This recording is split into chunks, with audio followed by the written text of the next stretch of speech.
In this video, I wish to share with you why I use manual mode. Now let us start with facts. Fact number one is that any camera that you get today has a threshold beyond which the content that comes out of that camera is compromised in one way or the other. For instance, the case of ISO performance. A camera like this one, this is the Nikon D3500. Beyond ISO 400, the content will start being compromised on that aspect. Fact number two, the lower the price of that camera, the lower the threshold beyond which the content coming out of that camera will start getting compromised. That is the fact number two. Now let us first understand how these modes work. In manual mode, depending on the outcome I want to achieve with my image or my video and the creativity that comes with it, I will change these parameters. There is the shutter speed, there's the aperture, there's the ISO. For this camera, the maximum ISO that I use is ISO 400. Beyond that, I know things will start going south. Now, I know hand holding this camera at 1/15th of a second, I will introduce motion blur. For that reason, I choose to use a faster shutter speed, and I think 1/80 is good, or even 1/100. Now with this, I can see that my image is underexposed, and for that reason, I know I will not change the ISO because I don't want to increase it beyond 400. I also don't want to lower the shutter speed because of motion blur, so I am left with the aperture, and I will lower that aperture until my image is slightly underexposed. I know I can correct that in post. So with manual mode, I am able to set the parameters depending on the capabilities of the camera that I am using. Now if I was using a full frame like D850, I could have been able to use ISO 1600 and get a very clean image, but this one I cannot do that. With manual mode, I am able to regulate that. If I go to aperture priority,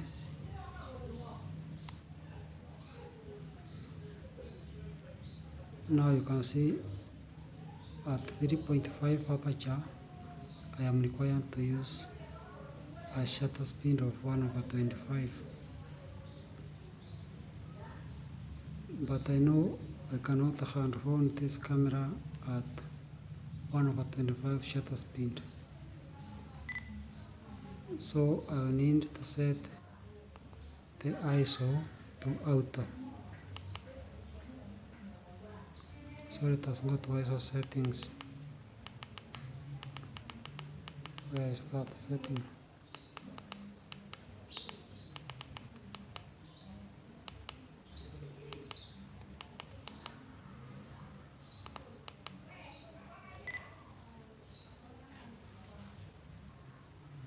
So let me change to F8. So you can see now at F8, my ISO is between 800, 1100 at F8, and my shutter speed is 1/15th of a second. If I go to manual mode, I can lower the ISO to set it where I want it to be. If I go to aperture mode and lock,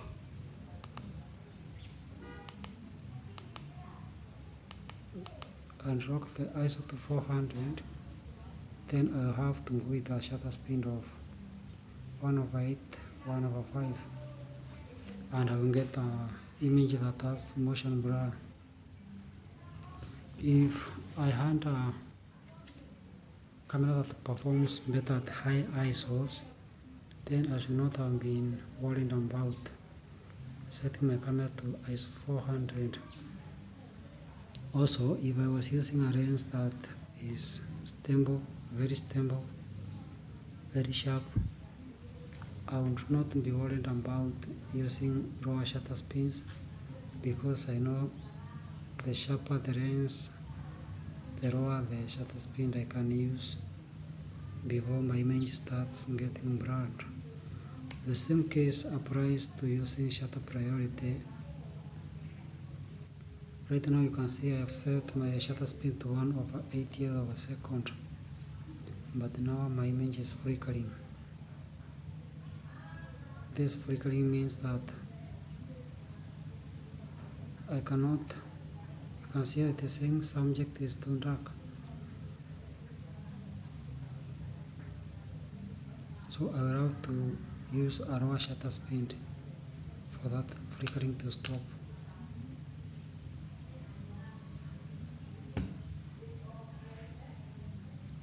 So to get a good image with shutter priority, I will have to use 1/13th of a second.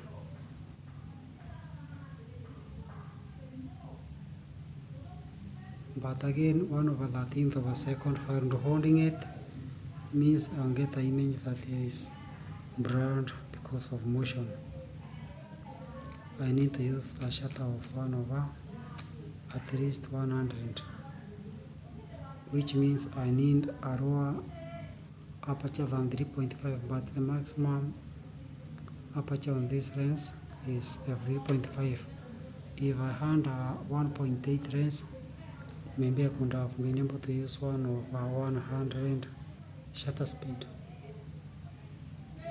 So with these creative modes, there are other things that you need to do, like change the lens or use a camera that will give you good result at higher ISOs. But with these budget-friendly cameras, you are safe using manual mode, because you know how your camera performs, you know the threshold at which your camera cannot go beyond, and that is the reason why you need to use manual mode. But for those of you who have the privilege of using high-end cameras, everything comes good with those cameras, although they also have their threshold.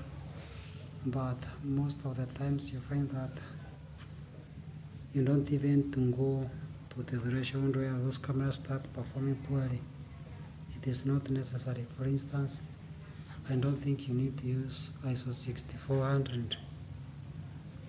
And some cameras, high-end cameras, will also give you good images at ISO 6400. So if you want to enjoy all these creative modes here, or these shooting modes, manual, aperture, shutter, then you need to buy a high-end camera. And that is the end of this video.